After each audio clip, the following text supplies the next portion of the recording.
안녕하세요. 한용쌤의 건강한 다이어트 채널의 트레이너 김한용입니다. 우리나라의 비만 인구가 얼마나 되는지 아세요?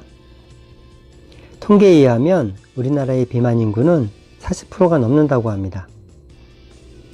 비만인이 40%가 넘는다고 하면 이 통계가 정확한 것인지 의문을 갖는 분도 계실 겁니다. 이는 비만에 대해 잘못 이해하고 계셔서 그런 것입니다. 우리는 비만이라고 하면 정말 뚱뚱한 고도비만만을 생각합니다.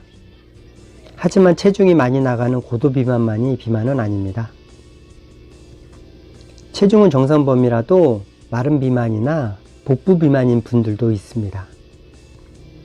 비만에 대해 제대로 이해하지 못하면 체중이 많이 나가지 않으면 스스로 비만인지 모르고 있다는 것이 문제입니다.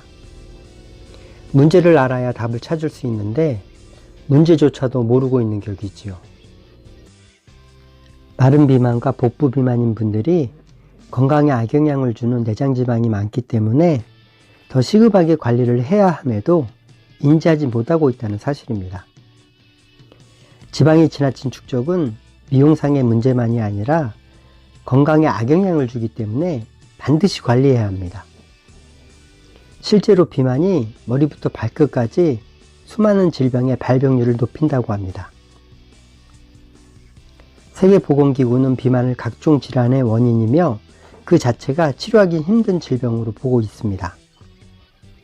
당뇨, 고혈압, 고지혈증, 심장병 등 심혈관 질환과 호르몬 이상으로 인한 불임과 유방암, 그리고 관절염, 디스크 등의 질병은 비만이 원인입니다.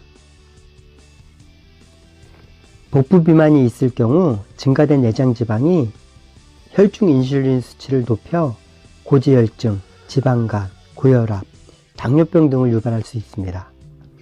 더욱이 내장지방이 증가로 복압이 증가하면 역류성 식도염, 기능성 위장장애, 신경인성 방광 등의 합병증이 올 수 있습니다. 여러 연구에서 복부 비만이 고혈압, 당뇨병, 고지혈증, 심혈관계 질환 등의 대사증후군 발병률을 2배 이상 증가시키는 것으로 알려져 있습니다. 비만은 질병일 뿐만 아니라 비만인으로 산다는 건 대중들의 편견과 불공정한 대우를 받게 되고 인생의 수많은 즐거움과 행복을 포기하고 사는 것과 같습니다. 비만을 일반적인 현상으로 취급하다 보니 비만 환자들이 자신의 질병을 너무 무감각하게 받아들이는 것이 문제입니다.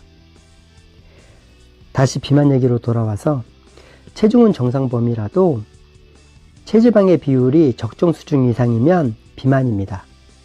이는 체성분 검사로 판단할 수 있습니다. 체지방 비율이 남성은 25%, 여성은 30% 이상일 때 비만으로 판단합니다. 그리고 허리둘레가 남성은 90cm, 여성은 85cm 이상일 때 복부 비만으로 판단합니다. 하지만 키가 150cm인 사람과 190cm인 사람을 같은 기준으로 판단하는 것은 정확한 기준이라 하기 어려울 것입니다. 그래서 저는 허리둘레가 자신의 키를 2로 나누어서 나온 값보다 굵으면 복부 비만으로 판단하는 것을 더 신뢰합니다. 예를 들어 키가 160cm라면 허리둘레가 80cm를 넘으면 복부 비만으로 판단해야 합니다. 체지방률이 높은 마른 비만은 잘못된 다이어트로 감량과 요요를 반복하신 분들에게서 많이 나타납니다. 체중이 줄어들 때는 체지방과 근육이 함께 줄어드는데 체중이 늘 때는 근육은 거의 늘지 않고 체지방만 늘기 때문입니다. 그러니까 다이어트와 요요를 반복하지 않도록 올바르게 다이어트를 하셔서 요요 없이 유지하도록 하시는 것이 중요합니다. 약을 먹는다거나 단식이나 절식은 일시적으로 감량을 했다가 요요가 올 가능성이 매우 높기 때문에 제가 그토록 만류하는 것입니다.